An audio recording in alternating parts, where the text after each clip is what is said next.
Arce, bienvenidos al canal. Bueno, voy a hacer una pequeña análisis filosófico, ¿no?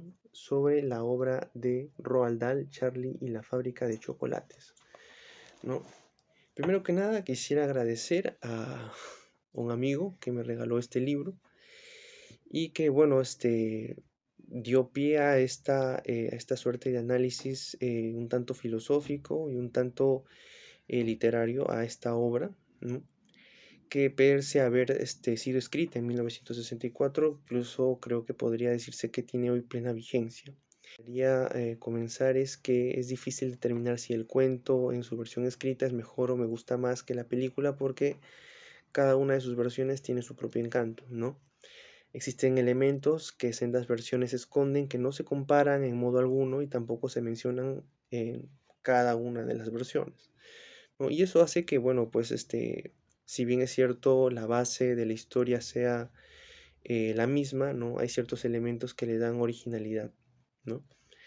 Pese a ello, me complace admitir que la película sigue en buena medida un 80% de lo que se relata en la versión escrita, ¿no? Y eso es algo bastante interesante, ¿no? El cuento es estupendo en sí mismo, es extraordinario tanto como su autor, el inglés Roald Dahl. Este corto video es simplemente hacer algunas reflexiones, algunos comentarios, algunos puntos clave de la historia, ¿no? No se tiene la idea de hacer una reseña completa de toda la historia, sino, digamos, encontrar ciertas similitudes con otras obras literarias o con ciertos pensamientos de carácter filosófico, ¿no? Charlie y su familia.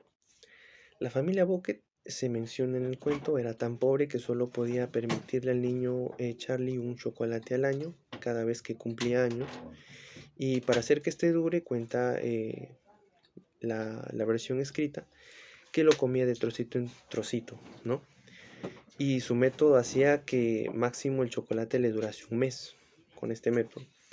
La familia Bucket estaba compuesta por 7 personas, el señor y la señora Bucket, los padres de Charlie, el abuelo Joe y la abuela Josephine, y el abuelo George y la abuela pareja del abuelo George. Los 4 ancianos se menciona que dormían efectivamente, como lo menciona en la película, en un colchón, en una de las dos habitaciones que la casa tenía, mientras que los padres de Charlie, perdón, y él dormían en la otra habitación. Quien sostenía económicamente el hogar era el papá de Charlie, un señor que trabajaba principalmente en una fábrica de dentríficos, ajustando los tapones de las pastas de estos dentríficos. Y sin embargo, el señor Bucket, por más horas que extras que trabajase, ¿no? Y esta parte no se menciona mucho en la película y sería interesante pensarlo un poco más, porque se menciona pues que el señor Bucket, por más horas que trabajase, por más rápido que hiciera su trabajo, jamás llegaba a conseguir el dinero suficiente como para que su familia pudiera encontrarse en una mejor situación económica, ¿no? Tal era la pobreza de la familia que la señora Bucket solo podía permitirse cocinar saltado de col para el almuerzo, sopa de col para la cena y pan con margarina para el desayuno. Para colmo de males, un mal día, despiden al señor Bucket de la fábrica en la que trabajaba por razones pues de que la empresa había quebrado. Y la señora se ve obligada a reducir aún más sus raciones de alimento para las 7 personas, ¿no? Porque, bueno, pues ya no tenía el recurso que antes disponía a consecuencia del señor Bucket, ¿no? Y bueno, cuenta la versión escrita que en diversas ocasiones el señor o la señora Bucket, incluso los abuelos, renunciaban a una de sus raciones para alimentar al pequeño Charlie porque ya había adelgazado, que hay ciertos comportamientos que Charlie adquiere, ¿no? Producto de esta menor ingesta de alimentos, ¿no? Y una de ellas, bueno, dos que la voy a mencionar no se mencionan en la película, está en que iba a la escuela Charlie 10 minutos más temprano. ¿Para qué? Para que pueda caminar más despacio de lo normal, ¿no? Y de esta manera pueda ahorrar energía, ¿no? Al menos las pocas que tenía. Sus padres se enteraron de también que Charlie ya no jugaba en los recreos porque mientras sus compañeros salían a jugar, él prefería quedarse en el aula sentado, ¿no? A respirar y también a ahorrar energías, ¿no? En esta descripción vemos cómo contrasta las frases de que esto de cómo es que se refleja, ¿no? Esto de quien es pobre porque quiere, o si es pobre es porque no trabaja, ¿no? Aquí tenemos un cuento que básicamente te dice el señor trabajaba, el señor daba lo mejor de sí, pero aún así no terminaba consiguiendo pues el dinero suficiente como para hacer que su familia esté en una mejor posición, en una mejor situación económica, ¿ok? Y bueno, a consideración mía, creo, no existe alguien tan sádico como para desearse a sí mismo transitar por una situación así. Al menos no era el caso del señor Bucket, ¿no? Ahora, esta parte me hizo reflexionar mucho porque me vino a la mente esta frase de Ronald Dworkin, ¿no? Que toma en cuenta el factor suerte, ¿no? Que está más presente en la vida de las personas de lo que uno podría desear o quisiese, ¿no? Nadie sabe si una persona nacerá en el seno de una familia acaudalada o pobre. Nadie sabe si mañana o pasado te despiden del trabajo. Nadie sabe si lo que despilfarras hoy te hará falta mañana, ¿no? Y sin embargo, los valores, el buen humor, son cosas que uno, si desea, pueden hacer de la vida algo más llevadera, ¿no?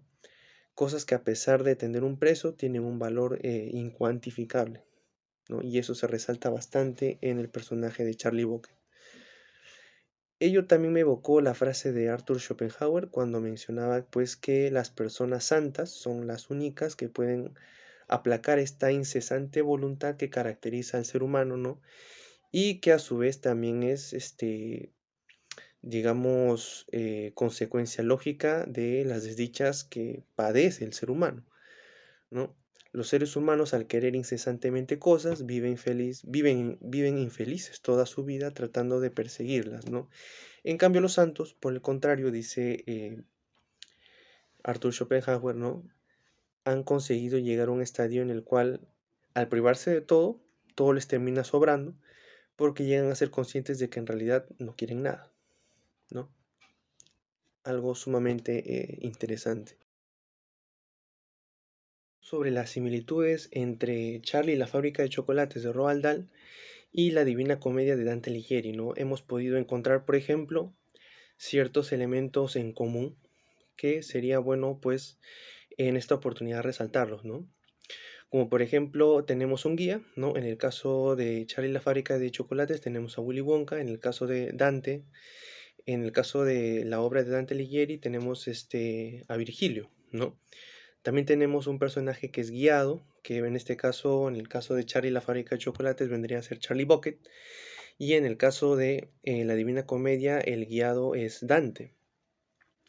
En estos casos, pues vemos que ambos, tanto la persona guiada como la persona guía, atraviesan diferentes lugares, ¿no? Recintos de la fábrica en el caso de la obra de Roald Dahl y círculos del infierno en el caso de la obra de Dante Alighieri, ¿no? Círculos del infierno, purgatorio y el cielo, ¿no? También se aprecia que en estos lugares las personas sufren, ¿no? Y sufren en específico por aquellas actitudes o vicios característicos que básicamente pues constituyen parte inherente a estos personajes, ¿no? En ambos casos también tenemos una suerte de ascenso al cielo, ¿no? En la parte final, en el caso de la Divina Comedia tenemos el ascenso de Dante al cielo, ¿no? En el cual Virgilio ya no lo puede acompañar, ¿no? Pero en el caso de la obra de Roald Dahl, ¿no? Justamente en la escena del ascensor, ¿no? De este ascensor que solamente, bueno, aparte de hacer muchísimas cosas que un ascensor común no haría, ¿no? Este ascensor va a toda velocidad, atraviesa el techo de la fábrica, ¿no? Y, digamos, a través de un sistema mecánico empieza a flotar y volar a través de la ciudad en la que vive Charlie Bucket, ¿no? Digamos, en ambos casos tenemos un ascenso al cielo, ¿no? Una entrada, digamos, a un mundo distinto, por así decirlo, ¿no? porque en ambos casos se abren otras oportunidades, ¿no? Bueno, vayamos a la sección en la cual mencionamos ciertos inventos que realizó el señor Willy Wonka y que definitivamente no fueron tomados en cuenta en la película, ¿no? Bueno, básicamente tenemos una lista de 10 caramelos, 10 golosinas que definitivamente no se mencionaron en ninguna parte de la película, pero en en esta oportunidad las mencionamos para que tengamos en cuenta ciertos elementos imaginativos de Roald Dahl, ¿no? Y que sería pues pertinente en esta oportunidad hacer mención a ellos, ¿no? Están, por ejemplo, las pistas de patinaje a base de gélida leche de coco, árboles de manzanas de las cuales ya brotaban manzanas de caramelo, caramelos explosivos para la gente malvada, no para los enemigos, caramelos para rellenar las caries, caramelos de pegamento para padres que sermonean en exceso, caramelos que saltan una vez llegados al estómago, piscinas de limonada en gaseosa, grajeas de arcoíris que hacen que el escupe sea de colores, lápices de caramelo para chupar, ¿no? En las horas de clase, chocolatinas invisibles e indetectables por los profesores en clase y caramelos de menta que te ponen los dientes verdes durante todo el mes. Sus Violet, Veruca y Mike respecto a los vicios del mundo contemporáneo. Augustus, el niño glotón, ¿no? Se cae en un río de chocolate derretido y es succionado por los tubos que transportaban chocolate a otras partes de la fábrica. Violet, la niña que masticaba chicle todo el tiempo, termina por convertirse en un arándano gigante, ¿correcto? ¿No? Luego de masticar una goma de mascar, ¿no? Que el señor Wonka, el señor Willy Wonka, le había dicho que no lo coma porque todavía estaba en una etapa prototípica. Veruca, la niña que era caprichosa, la que había nacido en una familia acomodada, ¿no? Tanto la niña como sus padres son arrojados por ardillas peladoras de nueces a un agujero que conducía a los desperdicios de la fábrica. Mike TV, por su parte, el niño que veía televisión todo el tiempo, termina siendo reducido a 2 centímetros de altura por querer comprobar si el invento que había realizado el señor Wonka, ¿no? Esta máquina capaz de teletransportar los chocolates eh, hacia la pantalla de los consumidores, ¿no? En las televisión, los televisores, era pues capaz también de transportar personas, ¿no? Entonces, una vez que el niño prueba este invento, los rayos lo impactan, ¿no? Los rayos de la máquina lo impactan y queda transportado a una pantalla en donde finalmente su padre lo coge, ¿no? Y resulta que el niño termina teniendo 2 centímetros de altura. Ahora, resulta curioso que los Umpalumpas, luego de cada desgracia de cada niño, se pongan a cantar una canción que describe tanto al niño como los comportamientos, los malos hábitos que posee cada uno de ellos. Sin embargo, en esta parte es la que menos podría decirse que se asemeja a a la versión cinematográfica, en la medida que dentro de cada verso, porque lo que se recita en el libro de Roald Dahl no son canciones propiamente, bueno, son canciones, pero están escritas en verso, ¿no? Algunas riman, algunas no, pero lo curioso es que básicamente dan cuenta, ¿no? De una profunda crítica social, ¿no? Y otra cosa que resulta curioso es que, pese a que el cuento fue elaborado en 1964, ¿no? Estas críticas bien podrían incluso aplicarse hasta nuestros días. En el caso del niño glotón, los Umpalumpas hacen referencia al pecado de la gula, ¿no? Para la religión judío-cristiana, uno de los 7 pecados capitales, es decir, los más graves que el ser humano pueda cometer. El niño llamado Augustus Club cae de manera similar en la que cayó Narciso enamorado de su reflejo, ¿correcto? Y bueno, en el caso de Augustus, se tiene que su propio apetito insaciable es lo que lo conduce prácticamente a su perdición. Al caer al río de chocolate derretido se ve rodeado de lo que más le fascina, es el chocolate. Pero se da en la situación que no puede escapar de eso que tanto le gusta, ¿no?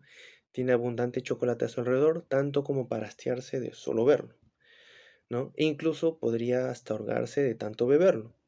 Sin embargo, hay una parte de la canción de los Oompa Loompas en la que se menciona que esta tragedia fue causada pues directamente por el comportamiento caprichoso y glotón de este niño, ¿no?